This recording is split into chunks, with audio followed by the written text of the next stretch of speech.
Assalamualaikum warahmatullahi wabarakatuh.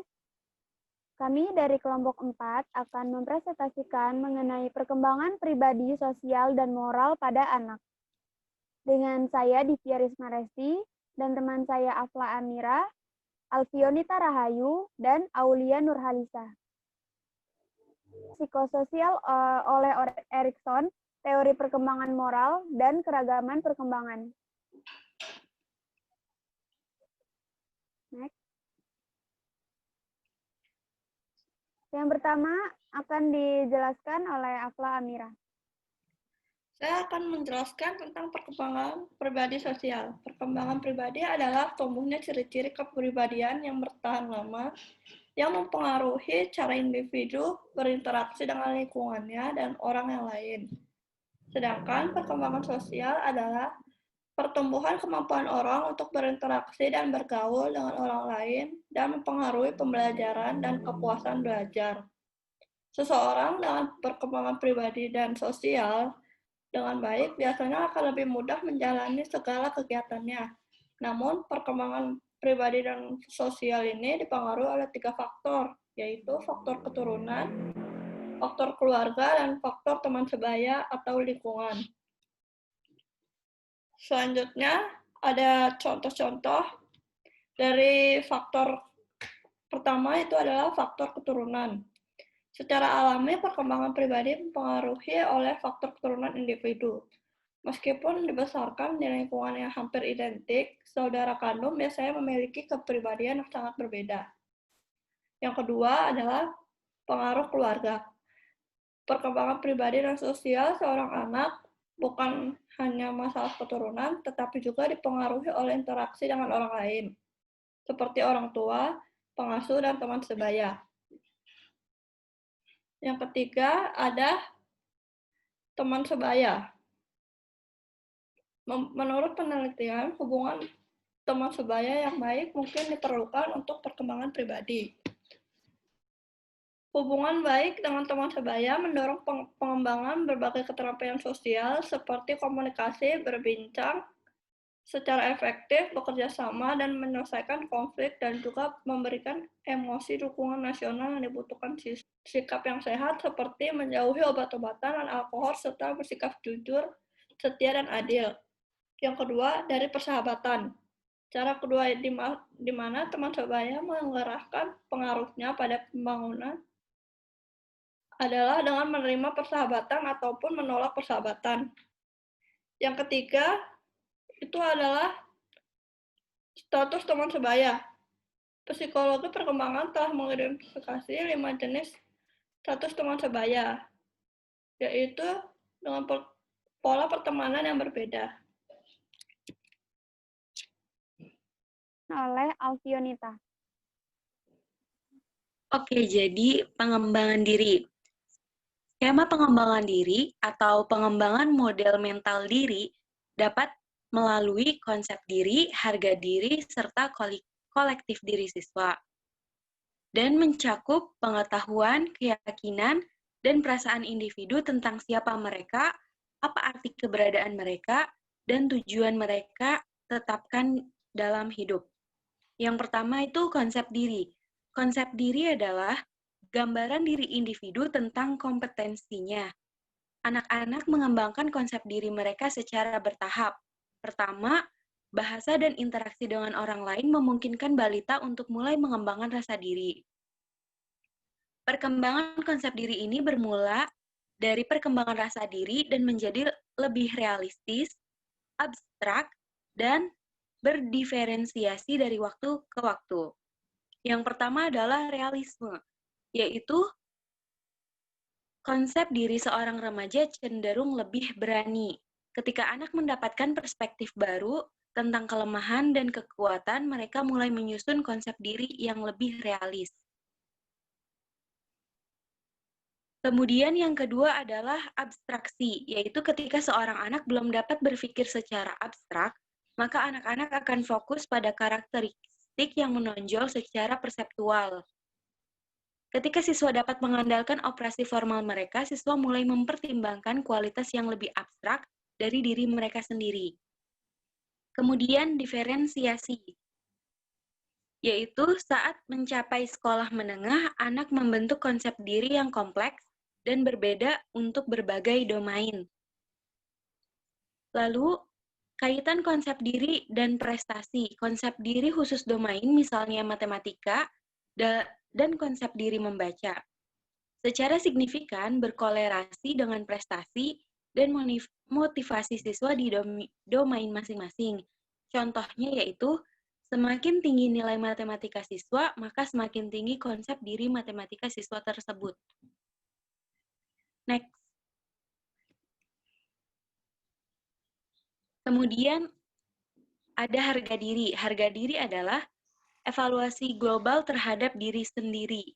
Harga diri adalah pandangan keseluruhan individu dirinya sendiri sebagai pribadi. Harga diri ini didasarkan pada cara orang lain memperlakukan kita, misalnya penerimaan ataupun bahkan penolakan, dan evaluasi kompetensi dan prestasi kita sendiri di domain yang berbeda. Lalu kaitan harga diri dengan prestasi. Untuk meningkatkan harga diri, kesuksesan harus dikaitkan kepada individu daripada faktor eksternal dan harus terjadi dalam suatu tugas yang sangat dihargai oleh individu.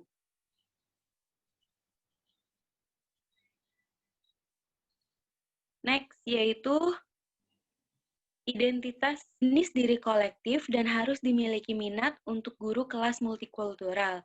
Identitas etnis siswa memberikan sebuah rasa keanggotaan yang bertahan pada suatu kelompok etnis, bersama dengan sikap dan perasaan terkait dengan keanggotaan itu. Kemudian, pengembangan kolektif diri. Caranya yaitu guru dapat membantu siswa mengembangkan diri kolektif warisan, mereka lebih memiliki harga diri yang lebih positif dan rasa kolektif yang tinggi dibandingkan dengan yang lain. Selanjutnya, materi akan dibacakan oleh Aulia. Oke, saya akan menjelaskan mengenai teori psikososial Erikson. Menurut Erikson, orang melalui 8 tahap berbeda saat mereka tumbuh. Dengan setiap tahap ditandai oleh masalah psikososial atau krisis perkembangan. Jadi ada 8 tahap perkembangan psikososial Erikson. Yang pertama itu ada 0 sampai 18 bulan itu ada trust versus mistrust atau percaya versus tidak percaya. Jadi pada tahap ini terjadi pada masa awal pertumbuhan seseorang dimulai. Pada tahap ini, seorang anak akan mulai belajar untuk beradaptasi dengan sekitarnya. Pada bayi usia 0 sampai 1 tahun sepenuhnya bergantung pada orang lain. Perkembangan rasa percaya yang dibentuk oleh bayi tersebut berdasarkan kesungguhan dan kualitas penjaga atau yang merawat bayi tersebut. Apabila bayi tersebut telah berhasil membangun rasa percaya terhadap si pengasuh, dia akan merasa nyaman, terlindungi di dalam kehidupannya. Akan tetapi, jika pengasuhnya tidak stabil, emosi terganggu, dapat menyebabkan bayi tersebut merasa tidak nyaman dan tidak percaya lagi pada lingkungan sekitar. Yang kedua adalah usia 18 bulan sampai 3 tahun atau autonomi versus DAP atau kemandirian versus keraguan. Pada tahapan ini merupakan tahap muscular stage. Pada tahap ini disebut masa balita yang berlangsung pada usia 1 sampai 3 tahun. Pada masa ini anak cenderung aktif dalam segala hal, sehingga orang tua dianjurkan untuk tidak terlalu membatasi ruang gerak serta kemandirian anak. Namun tidak pula terlalu memberikan kebebasan apapun terhadap yang dia mau. Usia 3-6 tahun atau initiative versus guilt atau inisiatif versus rasa bersalah. Pada tahap ini, kemampuan motorik dan bahasa anak mulai matang, sehingga memungkinkan mereka untuk lebih agresif dalam mengeksplor lingkungan mereka baik secara fisik maupun sosial. Pada usia ini, anak sudah mulai memiliki inisiatif dalam melakukan suatu tindakan, misalnya berlari, bermain, melompat, dan melempar. Orang tua yang suka memberikan hukuman terhadap upaya anak dalam mengambil inisiatif akan membuat anak merasa bersalah tentang dorongan alamiahnya untuk melakukan sesuatu selama fase ini maupun fase selanjutnya. Lalu ada lalu usia 6 sampai 12 tahun itu ada industri versus inferiority atau ketekunan versus rasa rendah diri. Pada tahap ini, anak sudah memasuki usia sekolah. kemampuan akademiknya mulai berkembang. Selain itu, kemampuan sosial anak untuk berinteraksi di luar anggota keluarganya juga mulai berkembang. Anak akan melakukan interaksi dengan teman-teman maupun gurunya. Jika cukup rajin, anak-anak akan memperoleh keterampilan sosial dan akademik untuk merasa percaya diri. Lalu pada usia 12-18 tahun itu disebut identity versus role confusion atau identitas versus kekacauan identitas. Pada tahap ini, anak sudah memasuki usia remaja dan mulai mencari jati dirinya. Masa ini adalah masa peralihan antara dunia anak-anak dan dewasa. Secara biologis, anak pada tahap ini sudah memasuki usia tahap dewasa, namun secara psikis usianya masih remaja dan belum bisa diberi tanggungan yang berat layaknya orang dewasa. Lalu pada usia 18-40 tahun itu ada intimacy versus isolation atau keintiman versus isolasi. Pada tahap ini, seseorang sudah mengetahui jati diri mereka dan akan menjadi apa mereka nantinya. Jika masa sebelumnya, individu memiliki ikatan yang kuat dengan kelompok sebaya, namun pada masa ini, ikatan kelompok sudah mulai longgar. Pada fase ini, seseorang sudah memiliki komitmen untuk menjalin suatu hubungan dengan orang lain. Dan dia pun sudah mulai selektif untuk membina hubungan yang intim dengan orang-orang yang tertentu, yang sepaham. Lalu usia 40-65 tahun itu ada generativity versus self-absorption atau generativitas versus stagnasi. Erikson dalam Slavin 2006 mengatakan bahwa generativitas adalah hal terpenting dalam membangun dan membimbing generasi berikutnya. Biasanya orang yang telah mencapai fase generativitas melalui mereka sendiri.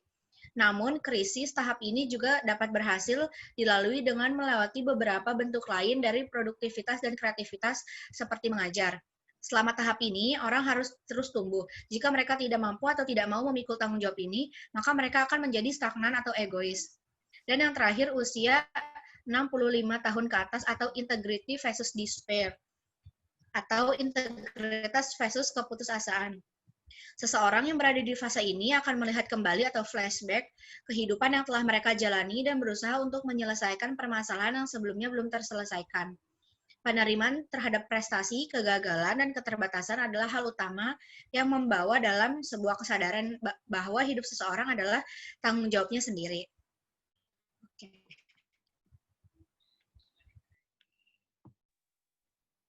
Baik, selanjutnya ada teori perkembangan moral. Moral merupakan suatu standar salah atau benar bagi seseorang, menurut Roger dan Baron dalam Martini 1995. Teori perkembangan moral menurut Piaget. Piaget membagi tahap perkembangan moral menjadi dua, yaitu tahap heteronom dan tahap otonom.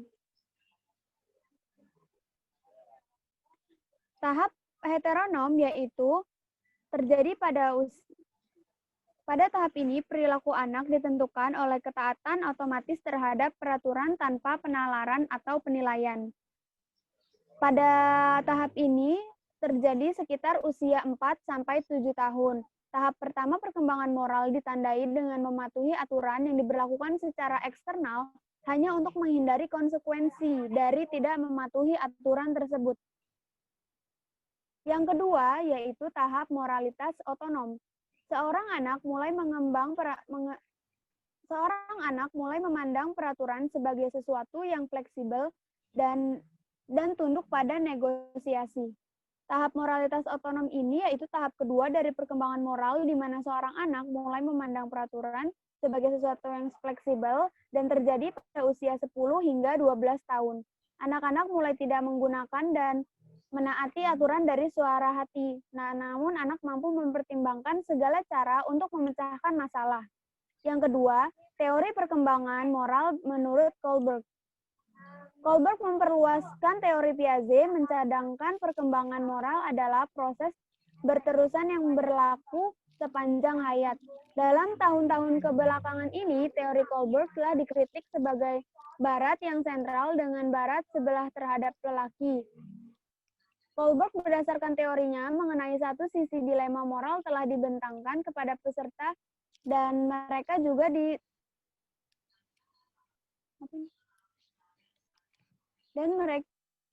Mereka juga ditemu ramah untuk menentukan alasan di balik penghakiman masing-masing skenario. Tahap 1 moral prekonvensional, yaitu pada tahap ini anak-anak melihat peraturan sebagai tetap dan mutlak. Tahap kedua, moral konvensional. Remaja mempertimbangkan masyarakat secara keseluruhan ketika membuat keputusan. Yang ketiga, yaitu tahap post-konvensional.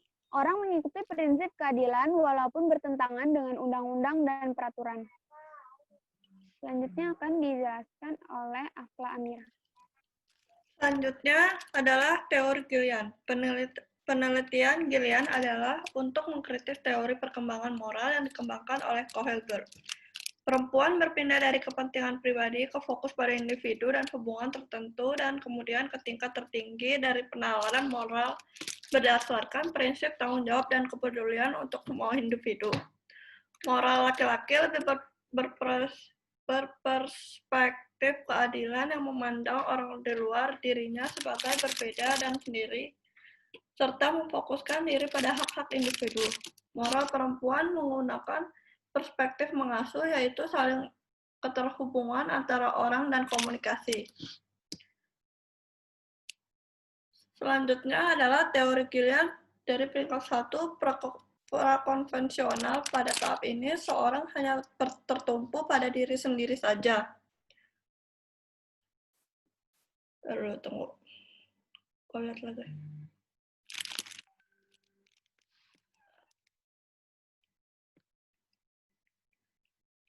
Kenapa? Terus aku nggak bisa cek. Aku tuh nggak mau. Dulu.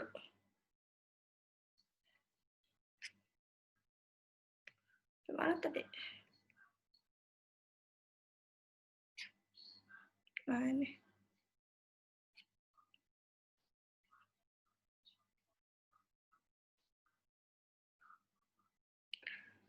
Apa yang penting adalah memenuhi segala keperluan sendiri. Tindakan betul dilihat sebagai tindakan yang menguntungkan diri sendiri. Yang kedua, peringkat konvensional. Pada tahap ini, seorang memiliki keperluan orang lain sebagai lebih penting daripada keperluan diri sendiri.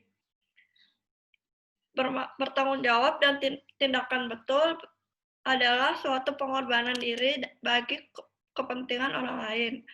Peringkat 3, pasca konvensional. Pada tahap ini, seseorang memberi pengertian yang seimbang antara keperluan diri dengan tujuan mengkekalkan hubungan yang sudah ada.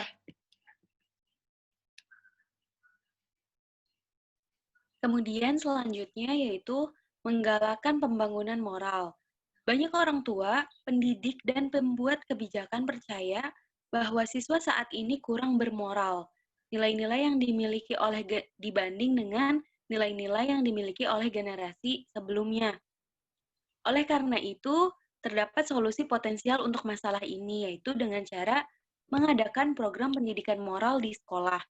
Meskipun solusi ini bukannya tampak kontroversi, namun tetap ada sedikit upaya untuk menerapkan pendidikan moral dalam berbagai bentuk.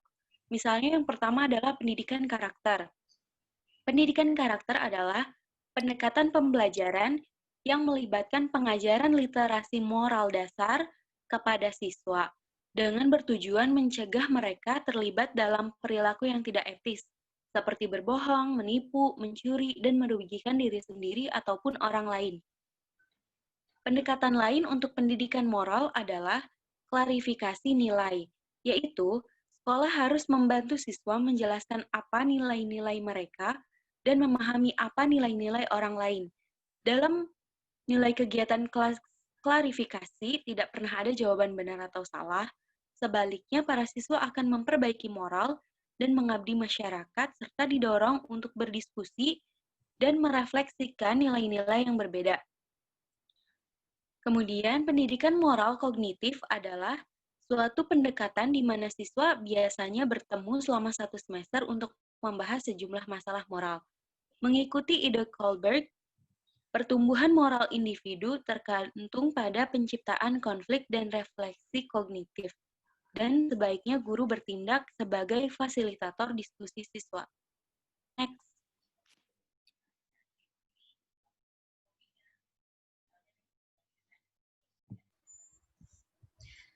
Selanjutnya ada keberagaman dalam pembangunan pribadi, sosial, dan moral. Jadi yang pertama itu ada kelekatan siswa. Siswa berkebutuhan khusus, ketidakmampuannya ini menempatkan anak pada risiko masalah sosial emosional menurut Culbertson tahun 1998. Jadi, bentar-bentar, gue bingung. Oh ya. Jadi, siswa berkebutuhan khusus seringkali mengalami kesulitan untuk berkontribusi dalam hubungan emosional. Namun, ketika guru memberikan siswa berkebutuhan khusus dengan hubungan berkualitas tinggi, mereka lebih cenderung menunjukkan pertumbuhan yang signifikan dalam penyesuaian sosial, emosional, dan akademik mereka, menurut Murray dan Greenberg tahun 2001. Lalu ada perbedaan gender atau persahabatan. Laki-laki dan perempuan menunjukkan pola yang berbeda dalam persahabatan mereka. Laki-laki dan perempuan menunjukkan pola yang berbeda dalam persahabatan, meskipun kebanyakan anak dari kedua jenis kelamin lebih menyukai persahabatan sesama jenis. Anak laki-laki lebih cenderung bermain dalam kelompok yang terlibat dalam kegiatan kompetitif, sedangkan anak perempuan lebih cenderung terlibat dalam kegiatan kerjasama yang dapat mereka lakukan berpasangan. Perbedaan antara persahabatan perempuan dan laki-laki di semua usia adalah bahwa persahabatan perempuan menekankan kedekatan emosional dan keintiman, sementara persahabatan laki-laki menekankan prestasi dan otonomi, menurut Ben 1986 dan Steinberg tahun 1998. Lalu yang ketiga itu ada keterikatan antara orang tua dan anak. Masalah sosial emosi pada anak disebabkan oleh peristiwa yang terjadi di rumah. Banyak anak dari semua tingkatan kelas datang ke sekolah dengan riwayat pengabaian atau pelecehan dan sering menunjukkan keterlambatan dalam perkembangan pribadi, emosional, sosial mereka menurut Tower 1996. Situasi ini mungkin disebabkan oleh masalah keuangan yang serius, konflik perkawinan, depresi orang tua, dan kondisi apapun yang menantang kemampuan orang tua untuk merawat anak-anak mereka dengan semestinya. Next. Lalu selanjutnya itu ada perbedaan gender atau konsep diri. Harga diri menurun untuk anak laki-laki dan perempuan selama transisi ke sekolah menengah pertama.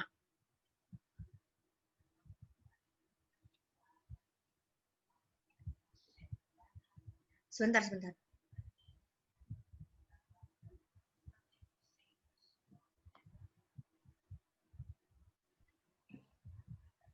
Laki-laki dan perempuan menunjukkan pola yang berbeda dalam persahabatan mereka. Meskipun kebanyakan, bentar, salah gua.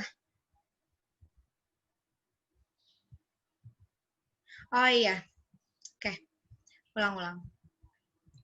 Analisis perbedaan gender pada harga diri menggunakan lebih dari 150 sampel siswa dari studi penelitian sebelumnya mengungkapkan bahwa harga diri menurun untuk anak laki-laki dan perempuan selama transisi ke sekolah menengah pertama. Setelah titik ini, harga diri anak laki-laki meningkat secara dramatis sampai akhir sekolah menengah, ketika harga diri mereka secara signifikan lebih tinggi daripada anak perempuan. Lalu ada perbedaan budaya dan perkembangan atau perbedaan budaya atau pengembangan identitas. Tujuan dari pencarian identitas remaja adalah untuk muncul dengan rasa diri yang relatif aman. Erikson dan Marcia percaya bahwa masa remaja yang sehat mungkin termasuk masa moratorium ketika orang dewasa muda mencari identitas yang sesuai sambil menghindari komitmen yang tegas. Moratorium sangat penting bagi remaja dalam masyarakat perkotaan yang beragam secara sosial, yang memberi mereka pilihan yang kompleks. Tujuan dari pencarian identitas remaja adalah untuk muncul rasa diri yang relatif aman. Lalu yang terakhir ada perilaku interpersonal. Keberagaman terjadi di setiap belahan dunia manapun.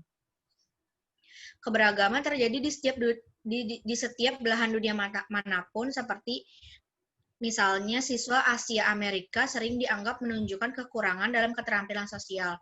Namun penelitian menunjukkan bahwa siswa Asia Amerika mungkin lebih daripada siswa lain untuk melupakan kesempatan untuk terlibat dalam interaksi sosial dengan teman sebaya, karena budaya mereka menempatkan prioritas yang lebih tinggi pada akademis. Baik, sekian Astagfirullahaladzim. Maaf. Ya. Baik, sekian presentasi dari kelompok kami. Kurang lebihnya mohon maaf. Wassalamualaikum warahmatullahi wabarakatuh. Waalaikumsalam. Makasih. Udah. Kalau gue boleh mereka sendiri. Namun, krisis tahap ini juga dapat berhasil dilalui dengan melewati beberapa bentuk lain dari produktivitas dan kreativitas seperti mengajar. Selama tahap ini, orang harus terus tumbuh. Jika mereka tidak mampu atau tidak mau memikul tanggung jawab ini, maka mereka akan menjadi stagnan atau egois. Dan yang terakhir, usia 65 tahun ke atas atau integrity versus despair, atau integritas versus keputusasaan. Seseorang yang berada di fase ini akan melihat kembali atau flashback kehidupan yang telah mereka jalani dan berusaha untuk menyelesaikan permasalahan yang sebelumnya belum terselesaikan. Penerimaan terhadap prestasi, kegagalan, dan keterbatasan adalah hal utama yang membawa dalam sebuah kesadaran bahwa hidup seseorang adalah tanggung jawabnya sendiri.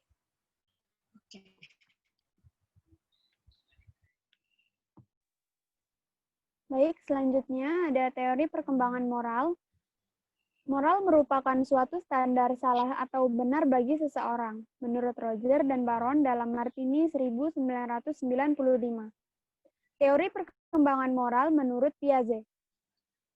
Piaget membagi tahap perkembangan moral menjadi dua, yaitu tahap heteronom dan tahap otonom.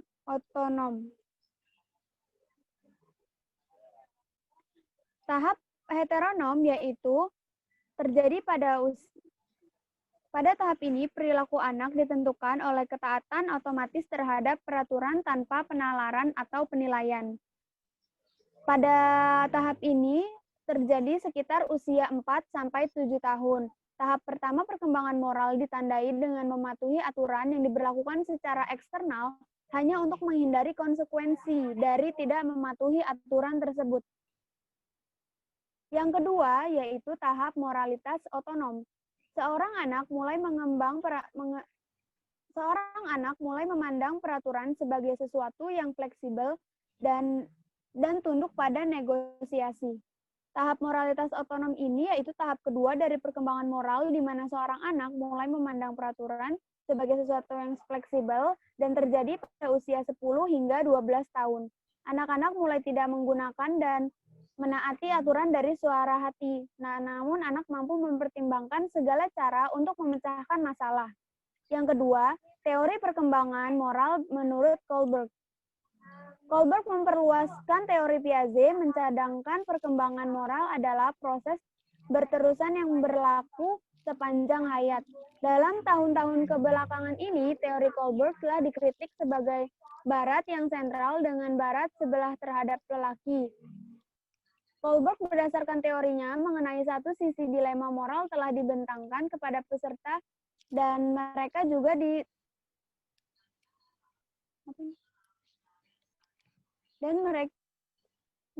ditemu ramah untuk menentukan alasan dibalik penghakiman masing-masing skenario.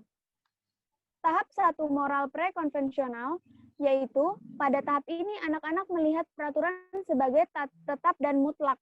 Tahap kedua, moral konvensional. Remaja mempertimbangkan masyarakat secara keseluruhan ketika membuat keputusan. Yang ketiga, yaitu tahap post-konvensional. Orang mengikuti prinsip keadilan walaupun bertentangan dengan undang-undang dan peraturan. Selanjutnya akan dijelaskan oleh Afla Amira. Selanjutnya adalah teori Gillian. Penelitian Gillian adalah untuk mengkritis teori perkembangan moral yang dikembangkan oleh Kohlberg.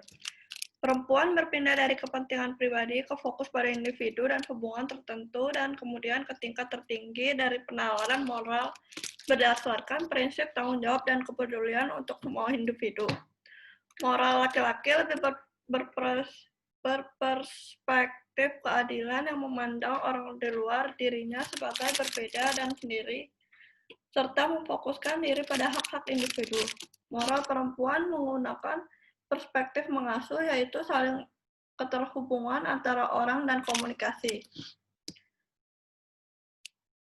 Selanjutnya adalah teori Gillian dari peringkat 1, prakonvensional. Pada tahap ini, seorang hanya tertumpu teori Gillian dari peringkat 1 prakonvensional. Pada tahap ini, seorang hanya tertumpu pada diri sendiri saja. Lalu tunggu. Kau lihat lagi.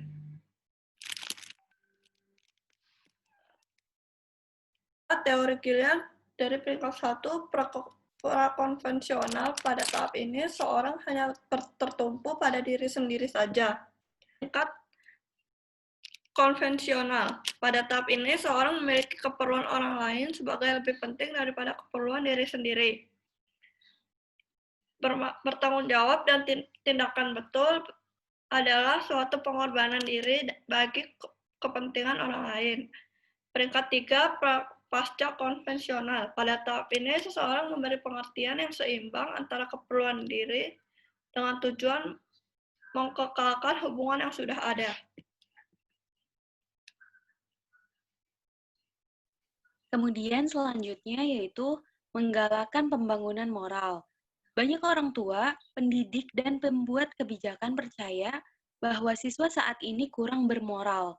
Nilai-nilai yang dimiliki dibanding dengan nilai-nilai yang dimiliki oleh generasi sebelumnya.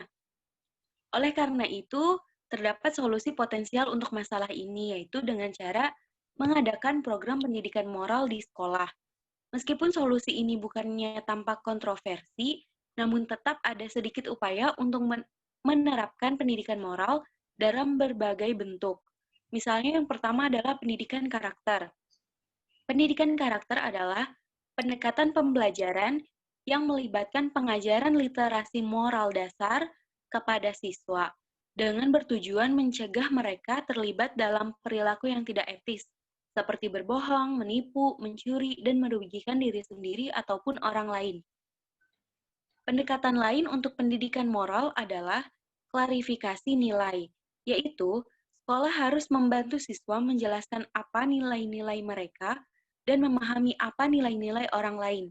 Dalam nilai kegiatan klarifikasi tidak pernah ada jawaban benar atau salah, sebaliknya para siswa akan memperbaiki moral dan mengabdi masyarakat serta didorong untuk berdiskusi dan merefleksikan nilai-nilai yang berbeda.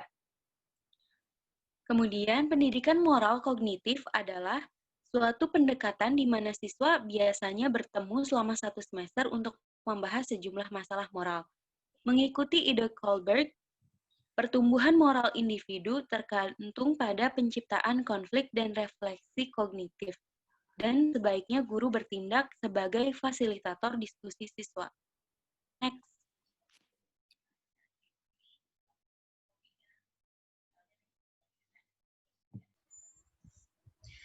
Selanjutnya ada keberagaman dalam pembangunan pribadi, sosial, dan moral. Jadi yang pertama itu ada kelekatan siswa. Siswa berkebutuhan khusus, ketidakmampuannya ini menempatkan anak pada risiko masalah sosial emosional, kesulitan untuk berkontribusi dalam hubungan emosional. Namun, ketika guru memberikan siswa berkebutuhan khusus dengan hubungan berkualitas tinggi, mereka lebih cenderung menunjukkan pertumbuhan yang signifikan dalam penyesuaian sosial, emosional, dan akademik mereka, menurut Murray dan Greenberg tahun 2001. Lalu ada perbedaan gender atau persahabatan. Laki-laki dan perempuan menunjukkan pola yang berbeda dalam persahabatan mereka. Laki-laki dan perempuan menunjukkan pola yang berbeda dalam persahabatan, meskipun kebanyakan anak dari kedua jenis kelamin lebih menyukai persahabatan sesama jenis. Anak laki-laki lebih cenderung bermain dalam kelompok yang terlibat dalam kegiatan kompetitif, sedangkan anak perempuan lebih cenderung terlibat dalam kegiatan kerjasama yang dapat mereka lakukan berpasangan. Perbedaan antara persahabatan perempuan dan laki-laki di semua usia adalah bahwa persahabatan perempuan menekankan kedekatan emosional dan keintiman, sementara persahabatan laki-laki menekankan prestasi dan otonomi, menurut Ben 1986 dan Steinberg tahun 1998. Lalu yang ketiga itu ada keterikatan antara orang tua dan anak. Masalah sosial emosi pada anak disebabkan oleh peristiwa yang terjadi di rumah. Banyak anak dari semua tingkatan kelas datang ke sekolah dengan riwayat pengabaian atau pelecehan dan sering menunjukkan keterlambatan dalam perkembangan pribadi, emosional, sosial mereka menurut Tower 1996. Situasi ini mungkin disebabkan oleh masalah keuangan yang serius, konflik perkawinan, depresi orang tua, dan kondisi apapun yang menantang kemampuan orang tua untuk merawat anak-anak mereka dengan semestinya. Next. Lalu selanjutnya itu ada perbedaan gender atau konsep diri. Harga diri menurun untuk anak laki-laki dan perempuan selama transisi ke sekolah menengah pertama.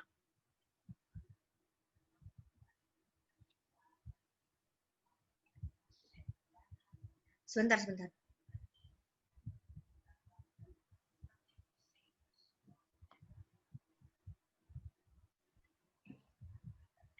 Laki-laki dan perempuan menunjukkan pola yang berbeda dalam persahabatan mereka. Meskipun kebanyakan, bentar, salah gua.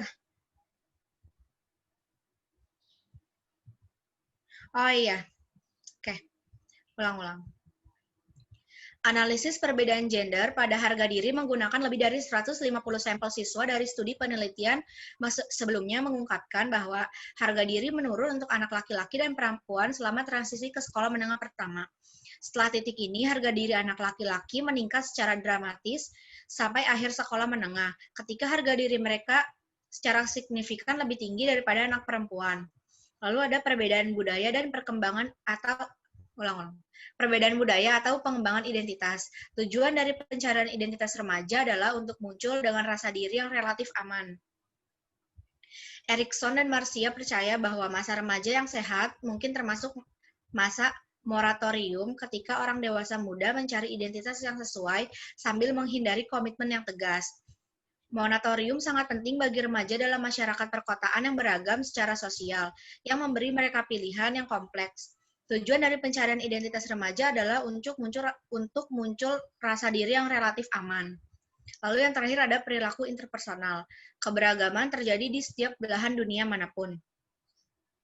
Keberagaman terjadi di setiap belahan dunia manapun, seperti misalnya siswa Asia Amerika sering dianggap menunjukkan kekurangan dalam keterampilan sosial. Namun penelitian menunjukkan bahwa siswa Asia Amerika mungkin lebih daripada siswa lain untuk melupakan kesempatan untuk terlibat dalam interaksi sosial dengan teman sebaya, karena budaya mereka menempatkan prioritas yang lebih tinggi pada akademis. Ya. Baik, sekian presentasi dari kelompok kami. Kurang lebihnya mohon maaf. Wassalamualaikum warahmatullahi wabarakatuh.